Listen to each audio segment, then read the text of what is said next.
नेकी का इनाम, लालच का इंजाम।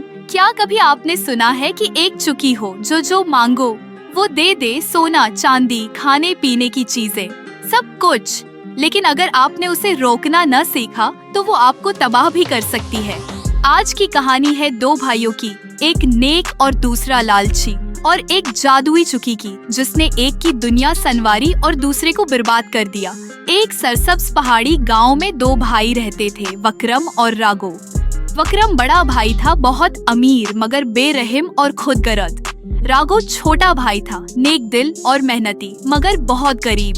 वक्रम ने अपने बाप की कमाई से राघो को उसका हिस्सा नहीं दिया और हमेशा उसे कमतर समझता।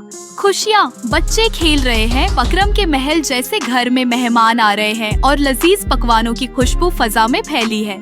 हर तरफ खुशियों का समा था, लेकिन राघो के घर में सिर्फ अंधेरा था, क्योंकि उसके पास न रोशनी के लिए दिए थे न खाने के लिए अनाज। राघो अपनी बीवी और बच्चे की भूख से तंग आकर अपने भाई वक्रम के पास मदद मांगने गया। राघो घबराई हुई आवाज में, भाई मेरे पास खाने को कुछ नहीं, राधा और सूरज भूखे हैं, बराह कर्म मेरी मदद करे। वक्रम गुरूर से हंसता है, राघो मैंने अपनी दौलत मेहनत से कमाई है, तुम्हें भी मेहनत करनी होगी, और हाँ, अपने हिस्से की बात कभी न करना क्योंकि तुम्हारा कोई हक नहीं। राघो अफसरदा होकर घर लौटता है, उसके चेहरे पर मायूसी और आंखों में आंसू हैं। राघो काम की तलाश में जंगल की तरफ निकल पड़ा। वहाँ एक बूढ़ी औरत दिखाई दी जो लकड़ियों का भारी गुठा उठाने की कोशिश कर रही थी। राघो, माँ जी मैं आपकी मदद कर देता हूँ। वो लकड़ियाँ उठाकर उनके घर ले जाता है। बढ़िया खुश होकर मुस्कुराती है, बढ़िया बेटा तुम बहुत नेक हो, बदले में मैं तुम्हें एक राज बताती हूँ। बढ़िया एक सोने के डब्बे से केसर की मिठाई निकालकर राघो को देती है। बढ़िया ये मिठाई लो।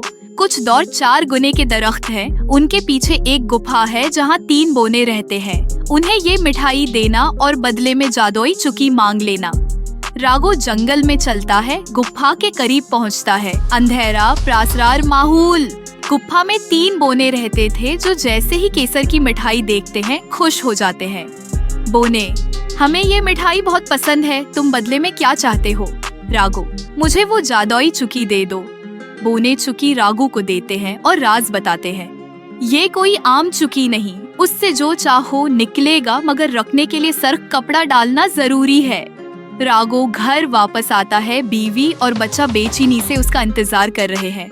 राघो मुस्कुराते हुए, राधा देखो ये जादुई चुकी है, चलो आजमा कर देखते हैं। वो चुकी के पास बैठकर कहता है, चुकी चुकी चावल निकाल दो।